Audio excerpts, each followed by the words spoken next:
As jy die Moata Adventiste skool vir dowe kinders wil verstaan, begin met die man wat hierdie studente die beste verstaan, want hy het 'n pad met hulle geloop.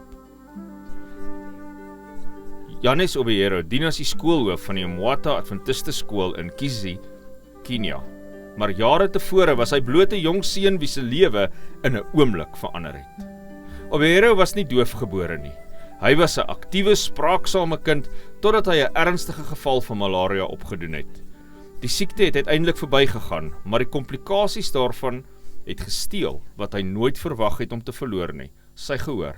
Skielik het die wêreld rondom hom stil geword. Skool het 'n daaglikse stryd geword en vriende het nie geweet hoe om met hom te kommunikeer nie. Onderwysers het nie geweet hoe om te leer nie en Obiero het nie geweet hoe om 'n lewe te herbou wat hy nie gekies het nie. Alles het egter verander toe hy aan gebaretaal bekend gestel is.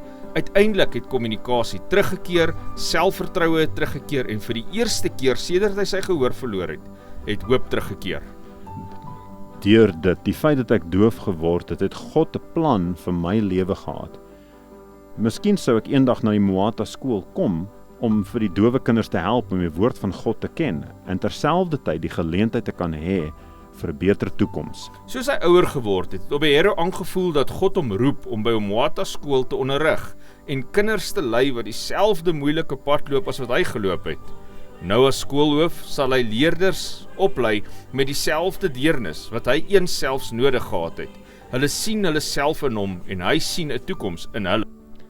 Aangesien ek doof is en 'n skoolhoof is, voel die skoolkinders gemotiveerd. Hulle sien dat selfs ons skoolhoof doof is.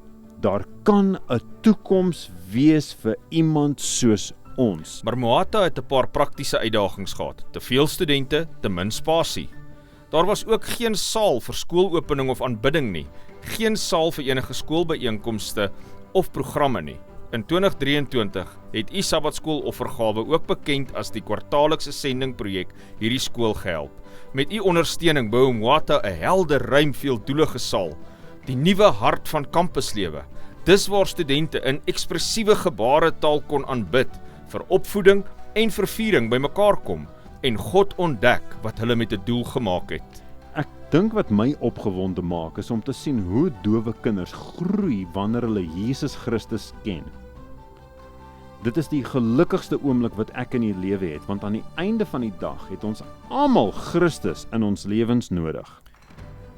Vir skoolhoof Obiero is die nuwe konstruksie 'n simbool van God se leiding. Dankie dat u projekte soos hierdie ondersteun. U offergawes maak 'n verskil. Dankie dat u kinders aanmoedig wat anders kommunikeer, maar tog God se liefde duidelik hoor. Om meer te wete te kom oor inklusiewe sending, besoek gerus die Adventiste moontlikheidsbedieninge by possibilityministries.org.